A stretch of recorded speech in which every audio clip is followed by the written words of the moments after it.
dégager les obstacles pour gagner le cœur d'Hodeïda. Les forces loyalistes progressent dans le bastion rebelle. La tour a été brisée et les bâtiments dégagés. L'ennemi s'est enfui. Il est blessé ou il est mort. Maintenant, nous avançons vers le cœur d'Hodeïda et nous donnerons la ville de manière pacifique ou nous la prendrons de force. C'est le dernier épisode en date d'un feuilleton devenu quotidien. Un échange très tendu entre Donald Trump et des journalistes.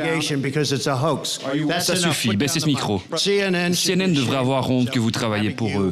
Vous êtes grossier, une horrible personne. Vous ne devriez pas travailler pour CNN.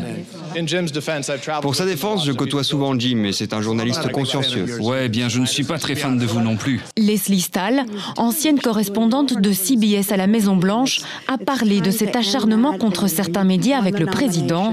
Sa réponse fut saisissante. Je lui ai dit, mais pourquoi vous vous acharnez sur eux?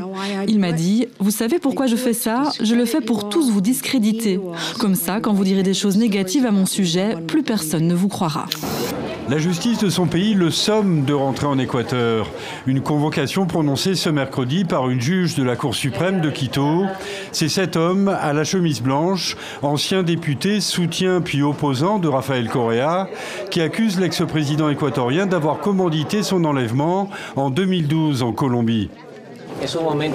C'est vraiment un moment très émouvant, après toutes les souffrances que nous avons vécues pendant de nombreuses années, qu'aujourd'hui enfin, le pouvoir politique, les mafias qui ont toujours gouverné ce pays ne puissent pas s'ingérer dans une décision de justice.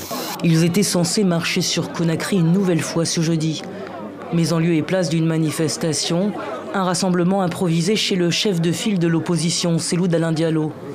Mais aussi une prière organisée en la mémoire des 3 jeunes tués mercredi soir en marge d'une journée ville morte. Des jeunes qui auraient été abattus par des bérets rouges, selon les proches des victimes et l'opposition. Le crime a été trop atroce. J'ai ça à l'esprit, les images que vous avez vues. On va demander 5 jours de deuil jusqu'à lundi.